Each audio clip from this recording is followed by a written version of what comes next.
São 9 horas e 20 minutos, 9h20, estamos de volta com o programa Opinião desta quarta-feira. E eu começo aqui já respondendo, dizendo aqui umas perguntas que vêm pelo Facebook, pela nossa fanpage. Eu preciso virar um pouquinho assim, não é pela idade do óculos, não é por causa da luz aqui do estúdio. Não dá pra ver direito mesmo. A Maria Cristina diz, a minha pergunta é, já que o Riva tem mais de 100 processos e nunca foi condenado por suas falcatruas no Brasil, já o ladrão de galinhas mofa na cadeia. Isso quer dizer que cadeia foi feita para ladrão pobre e justiça não vale para os outros ladrões de gravata. Essa é a opinião da Maria Cristina Galante. Gilberto Gomes Borges, ele diz que pedindo para repetir o blog onde estavam as informações de ontem, do inquérito. O blog do Antero, né? Não, é Prosa e Política da Adriana Vandoni. É www.prosaepolitica.com.br. O Cláudio... Fica à vontade, Antero. Tudo junto. Tudo junto. prosaepolitica.com.br. Cláudio de Souza, aqui no Facebook. Bom programa, que de fato informa aqueles que se interessam por política em um ano tão importante, abre aspas, eleição. Gostaria de fazer um pedido. Deixa o professor Lorenberg falar mais. Abraço a todos. Tá aí, Haroldo. Só eu que falo, né? Essa foi boa. Você que não deixa o Lorenberg falar. Vai falar, tá certo. Desculpa, professor. Maria José, da Morada do Ouro. Queria sugerir para colocar outro telefone para falar. Só dá congestionado. Ela está preocupada com a audiência do programa e quer que mais pessoas participem. Maria José, Morada do Ouro. Obrigado pela participação. Tá, obrigado, aí, e fica aí o encaminhamento ao seu Aldo Locatelli e ao doutor Zeniel Coutinho. Exatamente. Pelo menos Alô, Zeniel, vamos oferecer mais uma linha, né? Um WhatsApp, mais também. duas. WhatsApp, exatamente. Umas duas linhas para nós aí. Já resolve. O Vanderlei Arruda, do São Roque, aqui de Cuiabá. Olha, parente no programa aí. Tá parente. Parente no programa. Ele quer saber sobre os ex-presidentes da Câmara Municipal de Cuiabá, que são processados, mas nunca se sabe em quais estágios estão esses processos. Ele cita aqui o nome de Chica Nunes, Delcimar, Lutero. Como é que se encontra esses processos? É a pergunta do Vanderlei Arruda. Alguém sabe que responder essa pergunta? Não, eu não sei responder, mas eu faria essa mesma pergunta. Eu também não sei. Como é que ficou esses processos antigos? Porque a imprensa ela vai até um limite e ela não esquece, mas ela não volta naquele assunto, tá entendendo? E isso realmente gera uma angústia muito grande. Os últimos presidentes da Câmara sempre tiveram, exatamente, na última década aí, sempre tiveram algum envolvimento. Envolvimento, você vê a imprensa toda ali em cima, daqui a pouco começa a poeira baixar e a gente não fica sabendo o que está acontecendo. Tá aí uma boa sugestão de pauta, a gente buscar saber essas informações. Exatamente. O Jorge, do Parque Cuiabá, quer saber do Antero, que já foi político. Se um político ganha, na média, 20 mil reais por mês, somados 4 anos, daria 1 milhão nos 4 anos. Pergunta, qual é o interesse de um empresário apoiar esse político? Desde que esse político tenha uma plataforma que defenda uma causa interessante, por exemplo, se tiver a convicção de que o eleito não vai cobrar propina para fazer obra, já é um interesse, quer dizer... Eu acredito que o financiamento deveria ser público.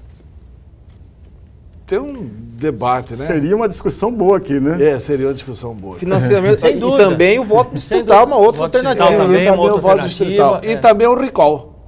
Sim. Né? Quer dizer, você com essas 3 mudanças... Porque se o financiamento for público, na minha opinião, iguala, mas não dá para entrar nesse debate aqui, porque...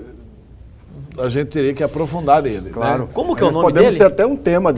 Pode ser um tema de um dia aí para... Jorge. Até porque eu sou contrário ao financiamento público exclusivo de campanha. Você é contrário. Eu sou. E com relação ao voto distrital?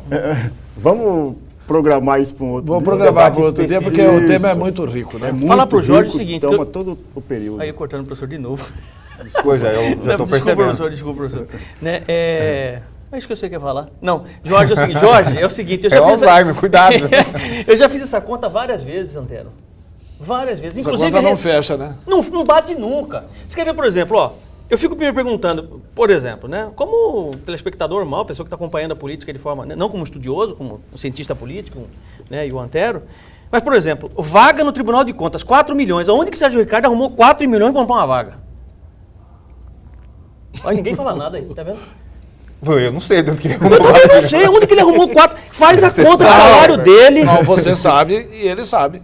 Não, eu não sei. Sabe, ué, tá lá no Júnior Mendonça. Ah, então tá bom. Tá lá. Emprestou do Júnior Mendonça. Não, emprestou do Júnior Mendonça. Pega o salário dele. A pedido do Éder e com aval do Lário Maggi. Soma o salário Sem dele, razão, todos os mandatos muito bem dele. lembrado. Segundo o que está no inquérito, todos nós sabemos. Então tá Pois bom. é. Então, tá Entra aí no Prosa Política e lê lá do inquérito. Quantas páginas, Teto? Não, são mais. São muitas, né? Mas vale a pena a leitura. Eu já li umas 580, mas não. Tá na metade ainda? Não li tudo, é. Eu também menos da eu achei metade muito ainda. comprido. O- Entendeu? Aí eu falei, eu vou acreditando no que você está passando aqui. Continuando aqui com as perguntas, o João Santana, do bairro Tijucal, quer saber por que os apresentadores, quando falam das pessoas presas, chamam de infames. E por que não chamam o Rivo, o Silval, o Éder de infames. Eu nunca chamei ninguém Mas de aqui infame. nós nunca chamamos. Aqui ninguém chamou de infame. A bem da Esse verdade... não é o eu linguajar desta mesa. Não. Desta mesa. Não. Né? Não é o linguajar desta mesa. Agora, o que eu acho é o seguinte. Eu acho que tanto outro preso quanto estes presos merecem respeito. Claro. Né? Claro. Porque a gente não combate o pecador, a gente combate o pecado. Né? A gente não combate as pessoas, combate as ações erradas que as pessoas tiveram e que deve pagar por elas. E tomara que se recuperem. Continuando aqui, o Por João... isso que a gente prefere reeducando. É um termo mais... Reeducando é melhor. Vou chamar uma matéria agora, que ainda trata sobre a Operação Ararate, mas a repercussão que a operação trouxe dentro da Câmara de Vereadores de Cuiabá. Acompanhe. A Polícia Federal teria apreendido no gabinete do deputado José Riva, na Assembleia Legislativa, um possível dossiê com nomes de 14 vereadores de Cuiabá.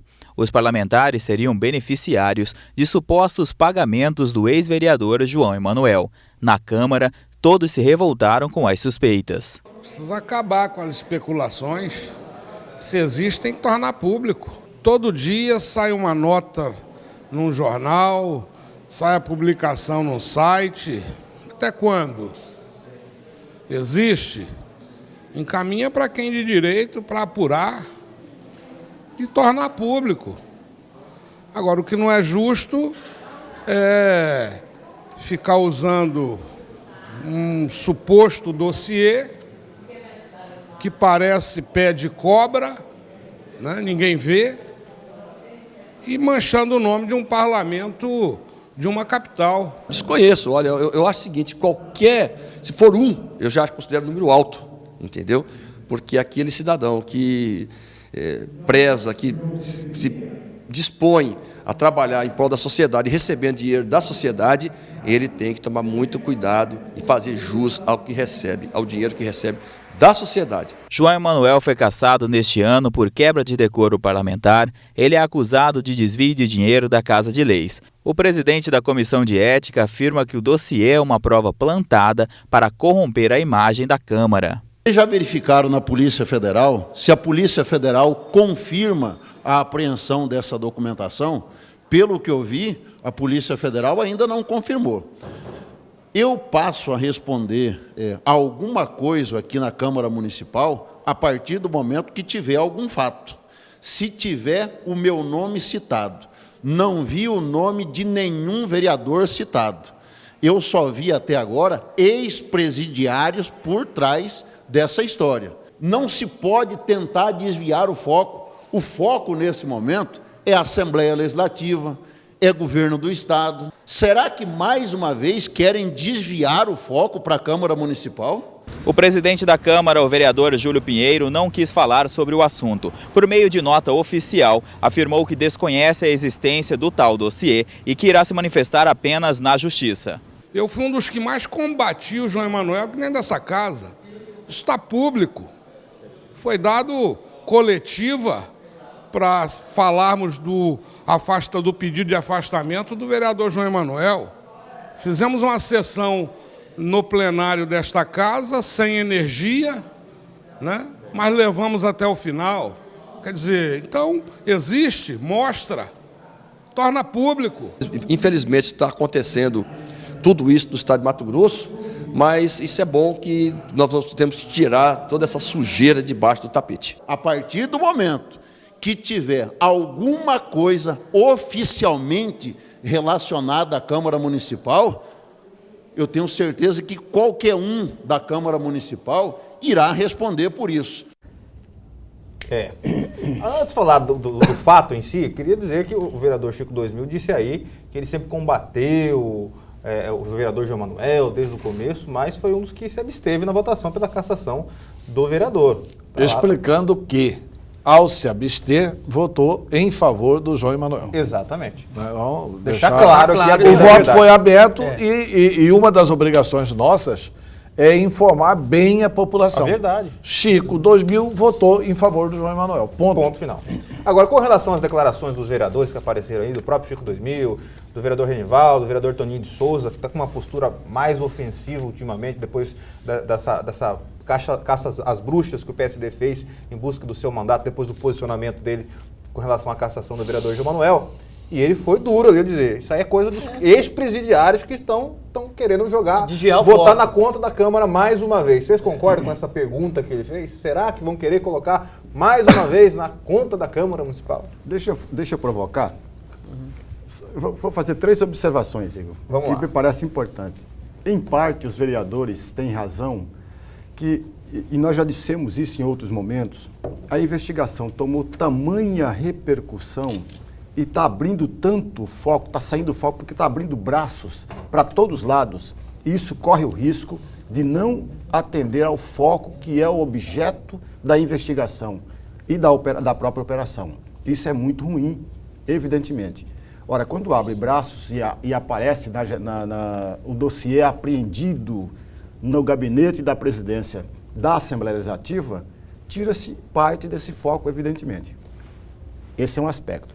O segundo aspecto, dá a impressão, e eu tenho quase que a convicção, que a Câmara Municipal de Cuiabá está agindo como se fosse o judiciário. Precisa ser provocada para ela responder. Caramba, me perdoe a expressão, mas é essa mesmo. A Câmara Municipal e nenhuma Casa Legislativa precisa ser provocada, não. Não precisa ser provocada, ao contrário. Se há indícios ou se há denúncias de que membros da Câmara está envolvida em uma situação constrangedora para a própria Câmara, me parece que a Câmara tem a possibilidade de requerer da Polícia Federal alguma coisa sobre o dossiê. E, a partir daí, fazer toda uma investigação interna. E um terceiro aspecto, se os vereadores estão tão preocupados com a imagem da Câmara, por que não responder aquele pedido antigo de que não foi nenhuma investigação a respeito daquelas duas aprovação de emendas que possibilitaram o prefeito anterior aumentar os seus custos sem que essas emendas ou sem que esses projetos passassem pelo crivo do plenário. Essa questão ainda não foi respondida pela Câmara. Então, é preciso que a Câmara comece a olhar para o seu próprio umbigo, para a sua própria interna, porque além do papel de fiscalizar o Executivo, ela tem o dever de se autofiscalizar. E, a partir daí, começar a desenhar novas imagens para a Câmara que está precisando com urgência. Até porque as últimas 3 décadas, a Câmara Municipal de Cuiabá tem pecado e muito. E não é apenas dessa vez, não. Sempre pecou nas últimas 3 décadas.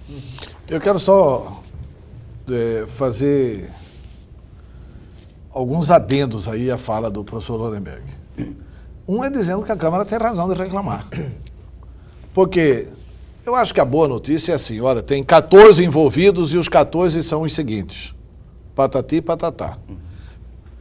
A Polícia Federal apreendeu, diz que apreendeu, são as mesmas notícias de antes da cassação do vereador João Emanuel. Qual a diferença que tem da notícia que foi veiculada? É uma coisa requentadíssima. Porque não houve realmente nenhum pronunciamento da Polícia Federal, não dizendo que, olha, nós aprendemos isto. Ponto 1. Ponto 2. Tem razão a Câmara quando reclama assim. Pô, não vem bater na instituição. Porque se tem 14, teriam 11 lá que não tem nada a ver com a paçoca. E se você só diz o número de 14, você envolve todo mundo no balaio. Com certeza. Quais são os 14, quais são os 11? Ou tem ou não tem? Ou é blefe do João Emanuel e do sogro professor?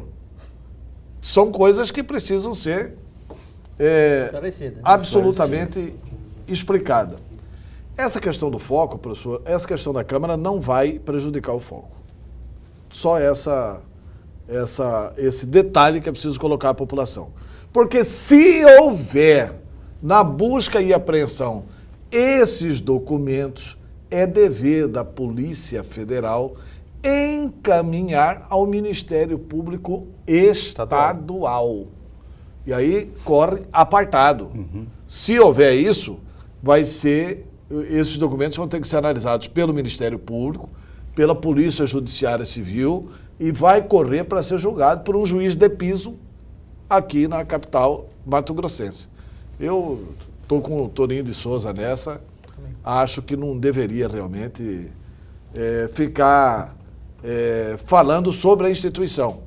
Não é questão da instituição da Câmara, nós precisamos da instituição Câmara, precisamos da instituição Assembleia, precisamos da instituição Poder Legislativo. Não vamos agora dizer que nós temos que acabar com o Poder Legislativo. Não. Na democracia é necessário o bom funcionamento do Poder Legislativo, tanto em Cuiabá quanto na Assembleia. São 9 horas e 35 minutos. 9h35. Eu vou chamar rapidamente a nossa vinheta, chamar o intervalo comercial e pedir a sua participação aqui, mandando perguntas pelo 3642-1500, 3642-1500 e também pela nossa página no Facebook, www.facebook.com/programa Opinião. Já temos aqui várias perguntas para fazer daqui a pouco, depois do intervalo comercial. Não saia daí.